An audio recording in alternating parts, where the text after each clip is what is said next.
से फंडिंग आता है, देश विदेश से फंडिंग आता है। ये सारा यहाँ का मनुवाद सरकार गड़प करने का कार्य का अध्यक्ष ब्राह्मण चुना गया था। तो उस कमेटी का अध्यक्ष ब्राह्मण चुना गया। पुत्र थे महेंद्र और संघमित्रा, उन्होंने भी बुद्धिज्म के प्रचार के लिए उन्होंने दान कर। सत्य किसी अरे गहरे को पसंद नहीं होता है, सत्य हमेशा कड़वा होता है और कड़वा हमेशा चुभता है। उतरेंगे नहीं, वो दिल्ली के दरवाजे को खटखटा के वो दिल्ली के दरवाजा तोड़ने का काम करेंगे नहीं, तब तक हमें न्याय मिलने वाला नहीं। वाले भिक्षु भी है जो ब्राह्मण, जो आरएसएस के भिक्षु वहां पे खुद के हाथों से चिवर लेते हैं और दान चंदा मांगते हैं, वो भी मनुवाद के भिक्षु है। नहीं आता है थाईलैंड, जापान, मलेशिया बुद्धिज्म को फॉलो करने वाले हर उस देश से, हर उस कंट्री से वहां पे तक यहाँ का जो मनुवाद हटेगा नहीं, वहां के बोध गया ट्रस्ट मुक्त होगे नहीं।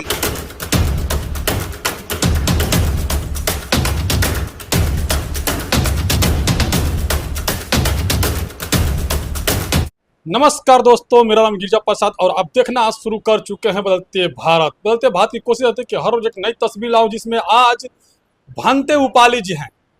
भंते उपाली जी को आज मैं इसलिए लाने की कोशिश किया कि पूरे विश्व में माने जाने प्रसिद्ध भारत के बिहार के बोध गया पर कहीं ना कहीं अतिक्रमण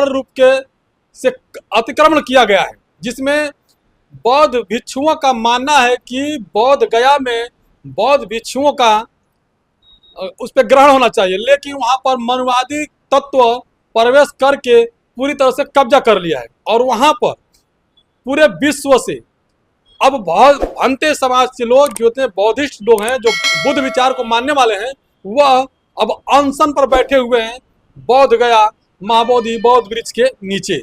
तो उसी पर चर्चा होगी कि क्या जिस तरह से हर एक धर्मों का सम्मान किया जाता है, तो क्या बौद्ध भिक्षुओं का और बौद्ध समाज का सम्मान नहीं होना चाहिए। तो भंते उपाली जी हैं, उनसे बात करूंगा। बदलते बात पे स्वागत है सर। जय भीम, नम बुद्धा। सर, बुद्ध विहार है एक बिहार में, बोध गया, उस जगह पर भंते समुदाय के तमाम लोग पूरे विश्व से हैं वहाँ पर अनशन पर बैठे हुए हैं कि इस बुद्ध विहार को खाली कराया जाए और बौद्धों का यहाँ पर कब्जा कराया जाए। इसको कैसे देखते हो? देखिए, ये जो बुद्ध गया जो हमारा तीर्थ क्षेत्र है, हमारे इसमें हम उसको हमारा बहुत ऐतिहासिक तीर्थ क्षेत्र है वो हमारा, और हमारा श्रद्धा स्थान है। और ये जो बुद्ध गया मुक्ति आंदोलन का जो कार्य चल रहा है वो अभी से नहीं चल रहा है, वो सदियों से चलता आ रहा है। लेकिन उस समय में सोशल मीडिया प्लेटफॉर्म ना होने के कारण इतना बोध गया के इस गंभीर प्रश्नों को उठाया नहीं गया था। लेकिन आज की डेट में वहां पे जो ब्राह्मण नीति के जो कार्य चल रहे हैं, वहां पे कुछ हवन पूजा की जा रही है, श्राद्ध वगैरह किया जा रहा है, क्रियाकर्म पिंडकर्म किया जा रहा है, ये सभी जो कार्य है ये सदियों से चलता आ रहा है। 1965 से लेके वहां पे बड़े बड़े हमारे जो पूर्वज बौद्ध भिक्षु थे, जो हमारे सीनियर बौद्ध भिक्षु थे, उनके नेतृत्व में भी बहुत बड़े बड़े आंदोलन वहां पे किए गए हैं। लेकिन मनुवादी की प्रशासन वहां पे होने के कारण, मनुवादी का वहां पे अध्यक्ष होने के कारण, वहां पे बोध गया ट्रस्ट ही मनुवादियों के ताबे में होने के कारण वहां पे सही तरीके से बौद्ध भिक्षुओं को न्याय नहीं मिल रहा है। इसका कारण यह है कि मनुवाद हमें दबाने का कार्य कर रहा है और उसको जिस तरीके से न्याय हमें चाहिए वो यहाँ की प्रशासन हमें नहीं दे रही है। और ये जो जब तक यहाँ का जो मनुवाद हटेगा नहीं, वहां के बोध गया ट्रस्ट मुक्त होगे नहीं, मनुवादियों के ब्राह्मण लोगों के ताबे में से जाएंगे नहीं, तब तक हमारा जो श्रद्धा स्थान, जो हमारा ऊर्जा क्षेत्र है बोध गया, ये हमारे ताबे में आएगा नहीं। अच्छा, एक सवाल है कि जिस तरह से भंते जी, तमाम भंते जो है वहाँ बौद्ध भिक्षु हैं, वह अनशन पर बैठे हुए हैं और कहीं भी जो सोशल मीडिया छोड़ मेन स्ट्रीम मीडिया दिखाता नहीं है, जो कि इंटरनेशनल मुद्दा उसको बनाया जाए। इसको कैसे देखते हैं? ये जो इंटरनेशनल मुद्दा है, देखिए वहां पे बोध गया जो तीर्थ क्षेत्र है, यह इंटरनेशनल बुद्धिस्ट टेम्पल है। यहाँ पे देश विदेश से फंडिंग आता है। थाईलैंड, जापान, मलेशिया बुद्धिज्म को फॉलो करने वाले हर उस देश से, हर उस कंट्री से वहां पे फंड आता है। और वह जो फंड है, वह फंड सरकार उसको गड़प करने का काम करती है। अगर वहां का तीर्थ क्षेत्र अगर बौद्ध भिक्षुओं के ताबे में दिया जाएगा तो पंडित पुजारियों के धंधे बंद हो जाएंगे। वहां पे कुछ फ्रॉडगिरी वाले भिक्षु भी है, जो ब्राह्मण जो आरएसएस के भिक्षु वहां पे खुद के हाथों से चिवर लेते हैं और दान चंदा मांगते हैं, वो भी मनुवाद के भिक्षु है और उन लोगों का धंधा बंद हो जाएगा। तो ये मनुवादी मीडिया जो है उनके धंधे बंद होंगे, इसके लिए ये मुद्दे को हाईलाइट नहीं कर रही। एक सवाल और है, जैसे सवाल देखिए, जिस तरह से वहाँ के भंते समाज के लोग वहाँ पर अनशन किए हैं और तमाम लोग वहाँ पर अनशन ऐसे कर रहे हैं जैसे लगता है कि अब उनकी जान चली जाएगी, तब जान चली जाएगी, लेकिन सरकार उसको जो बिहार की सरकार है वो सुनने का काम नहीं कर रही है।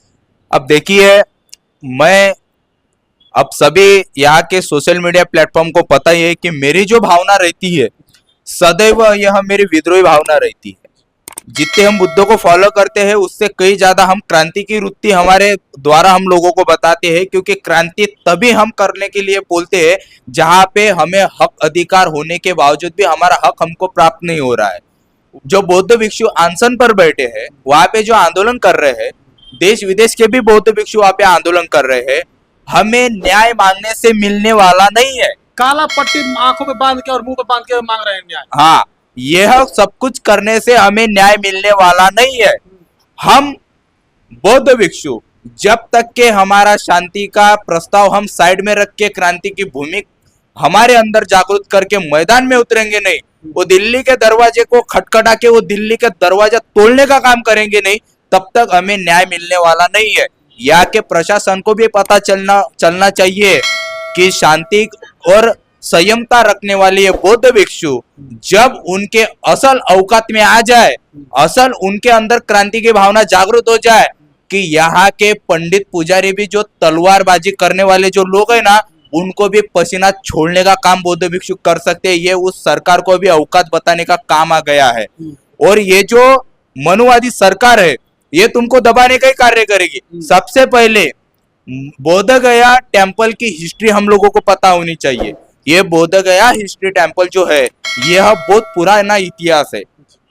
जब बख्तियार खिलजी ने नालंदा विश्वविद्यापीठ को जलाया था, तब उसकी नजर बोध गया के तीर्थ क्षेत्र पर भी नजर टिकी हुई थी कि यह भी तीर्थ क्षेत्र हम गिराएंगे करके, बुद्ध धम्म का सब कुछ नामो निशान यहाँ पे मिटाएंगे। क्योंकि सबसे बड़ी यहाँ की जो विद्या अवगत करने वाली कोई अगर लाइब्रेरी और यूनिवर्सिटी होंगी तो नालंदा विश्वविद्यापीठ थी, और उसको उसने जलाया था। और यह सब कुछ जो निर्मित हुआ था वो बुद्धिज्म से ही हुआ था, और बुद्धिज्म से होने के कारण वो टारगेट किसको करेगा, वो बुद्ध धम्मों को ही करेगा। तो उसने बुद्ध के हर उस तीर्थ को उसने नस्तानाबूद करने का निर्णय लिया था। उसने जब नालंदा विश्वविद्यापीठ जलाए तो उसकी आग बोध गया पर भी थी। तो नालंदा विश्वविद्यापीठ के कुछ हमारे बौद्ध भिक्षु थे, वो वहां से जान बचाकर डायरेक्ट बुद्ध गया पे भाग निकले। और बुद्ध गया पे आने के बाद उन्होंने सबसे पहले बुद्ध गया का ये तीर्थ क्षेत्र ढकने का काम किया, उनसे जितना बन पाया बचाने का काम किया। वो बुद्ध गया जो तीर्थ क्षेत्र है वो वहां पे पहले जंगल था, वो जंगल के लकड़ियां तोड़ ताड़ के उसको पूरा ढका, क्योंकि बख्तियार खिलजी को ये बुद्ध विहार दिखना नहीं चाहिए। अगर दिखेगा तो ये हमारा श्रद्धा स्थान को नस्तानाबूद कर देगा। तो बौद्ध भिक्षुओं ने वहां पे जितना कुछ बन सके उसको ढकने का कार्य किया और वहां से अपनी जान बचाकर वहां से चले गए। और उसके बाद भी जब बौद्ध भिक्षुओं ने ये तीर्थ क्षेत्र छुपाया, फिर उसको बख्तियार खिलजी को वो पता नहीं चला, तो उसके जितने बन सके उतने तीर्थ क्षेत्र उसने नस्तानाबूद करके यहाँ से चला गया। बाद में ये बौद्ध भिक्षुओं के हर उस क्षेत्र पे ये ब्राह्मण लोगों की जो है नीति आड़ी और उन्होंने खत्म करने का कार्य किया। ये ब्राह्मण अभी से हमारे दुश्मन नहीं है, ये तथागत गौतम बुद्ध जी का धम्म हमसे जब से हमने आत्मसात किया है वो 2500 साल से बुद्ध जी के परंपरा से ये हमारे दुश्मन बनते हुए आ रहे हैं। क्योंकि बुद्धिज्म ये सत्य बताने का काम करता है और सत्य किसी अरे गहरे को पसंद नहीं होता है। सत्य हमेशा कड़वा होता है और कड़वा हमेशा चूकता है, क्योंकि वो सुधारने का काम करता है। इसीलिए उसके बाद जो सम्राट अशोक है, सम्राट अशोक जी ने जब 84,000 जो बौद्ध स्तूप इस भारत में बांधे थे, निर्माण किए थे, उन्होंने दौरे किए थे। उसके बाद उन्होंने बुद्ध गया का पुनर्निर्माण किया। बुद्ध गया का वहां पे उसको जो बोधि वृक्ष की एक शाखा थी उसको वहां पे लगाया, और ये बोध गया की शाखाओं को भी कितनी बार तोड़ने का कार्य किया मनुवादियों ने। उसके बाद जो सम्राट अशोक की बीबी थी, उसने भी बहुत बार बुद्ध गया पे हमला करवाया, उस शाखा को नस्तानाबूद करने का कार्य किया। सम्राट अशोक की बीबी बीबी, जो सम्राट अशोक की बीबी थी, जो उसने भी कई बार, क्योंकि सम्राट अशोक ने बुद्ध को फॉलो करने का निर्णय लिया था और बुद्ध को मानने की राह पे वो निकले। उन्होंने उनके जो 2 पुत्र थे, महेंद्र और संघमित्रा, उन्होंने भी बुद्धिज्म के प्रचार के लिए उन्होंने दान कर दिए थे। इतना बड़ा उन्होंने त्याग किया। तो ये भी जो सम्राट अशोक की बीबी थी, ये कैसे क्या बुद्धिज्म के इसको ज्यादा नशा लगी, उसका नशा उतारने के लिए, कार्य करने के लिए इसने बुद्ध धम्मों को टारगेट करने का काम किया था, उसके बीबी ने भी। तो उसके बाद उसने कई बार जो गौतम बुद्ध की जहाँ पे ज्ञान प्राप्ति बुद्ध जी को बोधि वृक्ष पे हुई थी, उस बोधि वृक्ष को कई बार तोड़ने का कार्य किया, तोड़ा उसने, और वो बढ़ना नहीं चाहिए इसलिए उसने जो क्या चीनी और गुड़ का पानी उसमें डाला, क्योंकि वो उसमें चींटियां लगनी चाहिए और चींटियां उसको खाएगी तो उसको पूरा जड़ से खत्म हो जाएगा। और वो भी कार्य उसने किया, फिर भी उनके कार्य नाकाम रहे। जब उसके बाद ब्रिटिश सरकार आई, अंग्रेजों की सरकार आई, अंग्रेजों ने के भी बहुत बड़े हमारे ऊपर एक मतलब एक कार्य क्षेत्र है बुद्धिज्म के लिए। उन्होंने जब यहाँ के तीर्थ क्षेत्रों की जांच पड़ताल की तो बुद्ध गया का उन्होंने पुनर्निर्माण किया ब्रिटिश सरकार ने उस समय में। अंग्रेजों ने भी हेल्प किया। अंग्रेजों ने वहाँ की एक शाखा जो थी, बुद्ध गया की जो एक शाखा थी, जो महेंद्र संघमित्रा ने यहाँ से लेके गए थे श्रीलंका में, अनुरमपुरम से वहां से एक शाखा लाया और वहां पे बुद्ध गया में उसको स्थापित किया। आज जो वहां पे बुद्ध गया की जो एक शाखा दिखने को मिल रही है अपने को, वो उन्हीं के हाथों की है। और अंग्रेजों ने भी उसके ऊपर कार्यरत किया। लेकिन यहाँ पे इनके स्थलों को देखरेख होने के लिए कुछ ना कुछ इनकी कमेटी होनी चाहिए। बुद्ध गया का पुनर्निर्माण किया था उन्होंने, वहां के एक ब्रिटिश सरकार के अधिकारी थे, उन्होंने किया। उसके बाद उन्होंने 10 क्या 20 लोग की कमेटी स्थापित की थी और उस कमेटी का अध्यक्ष ब्राह्मण चुना गया था।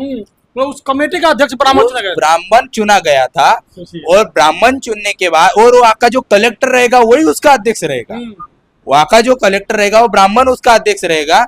लेकिन उसकी भी रणनीति ये ब्राह्मणों ने की थी। जब इस ब्रिटिश सरकार के अधिकारियों ने वो कमेटी बिठाया था तो उस कमेटी में हर एक धर्म का वहां पे व्यक्ति लिया था, बहुजन, SC, ST, OBC, हर समाज का उसमें था। लेकिन ये ब्राह्मण लोगों ने कुछ रणनीति वहां पे खेली थी। अगर बोध गया का अध्यक्ष कलेक्टर रहेगा लेकिन यहाँ का अध्यक्ष ब्राह्मण रहेगा तो ही हम इस कमेटी का निर्माण करेंगे, नहीं तो इस कमेटी को हम प्रस्तावित करने नहीं देंगे। लेकिन वो बुद्ध गया का कुछ ना कुछ निर्माण होना चाहिए, कुछ तो भी उसकी देखरेख होनी चाहिए। उसके लिए उनको बड़ी चिंता थी ब्रिटिश लोगों को, अंग्रेज लोगों को कर दिया। हाँ, तो उन लोगों ने ना इलाज से उनको कर दिया। लेकिन इनके अंदर का क्या कालपीठ है, क्या काला इनका दिल है, उनको तो उस बारे में नहीं पता था। लेकिन तब से ये रणनीति चलती आ रही है। आज भी जो बुद्ध गया को जो बाहर से फंडिंग आता है, देश विदेश से फंडिंग आता है, ये सारा यहाँ का मनुवाद सरकार गलत करने का कार्य करता है। और इनको आज भी लगता है अगर यह बुद्ध गया तीर्थ क्षेत्र इनके ताबे में चला गया तो हमारे सारे काले धंधे यहाँ से बंद होंगे। और मैं यहाँ के बौद्ध भिक्षुओं को यहाँ से आह्वान करता हूँ, और बौद्ध भिक्षु को ही नहीं, यहाँ के उस सरकार को मैं यहाँ से खुलेआम आह्वान करता हूँ, अगर बोध गया का न्याय अगर ठीक से नहीं दिया गया तो हम बौद्ध भिक्षु इस आने वाले बुद्ध जयंती के पहले या तो बुद्ध गया के भूमि पे एक खतरनाक ऐसी क्रांतिकारी क्रांति रचेंगे, या फिर दिल्ली के उस दरवाजे पे जाके ऐसी क्रांति रखेंगे कि वो क्रांति शांति की नहीं होंगी, वो आंदोलन की नहीं होंगी, वो या तो रक्तचरित क्रांति होंगी, या फिर हमें हमारा हक जो तब तक नहीं मिलता है तब तक के हम हमारी क्रांति लड़ते रहेंगे। और बौद्ध भिक्षुओं ने भी अभी क्रांति के भूमि में आना चाहिए, क्योंकि जब विदेश में हमारे समाज के ऊपर अन्य अत्याचार होते हैं तो बौद्ध भिक्षु तलवारें लेके मैदान में उतरते हैं। तो यहाँ पर भी हमारे अस्तित्व को टिकाने की बात है। तो हमने भी बौद्ध भिक्षु ने, हमारा वारसा है बहुत बड़ा, Shaolin martial art Buddha Dhamma से निर्माण हुआ है, बोधि धर्मन के हम वारसदार है, तो उनकी क्रांति हमारे दिल में आनी चाहिए। और जब तक हमें न्याय मिलता नहीं है तब तक हमारी क्रांति हमने लड़नी चाहिए। और अगर न्याय सरकार ने ठीक से दिया नहीं तो हम हमारे पूरे बोधि धर्मन की फौज लेके, चाहे हमारा अंत हो जाए तो भी चलेगा, लेकिन हम हर उस मनुवाद को खत्म करने का कार्य करेंगे जिसकी नजर वो बोधगया के टेम्पल के ऊपर रची गई है।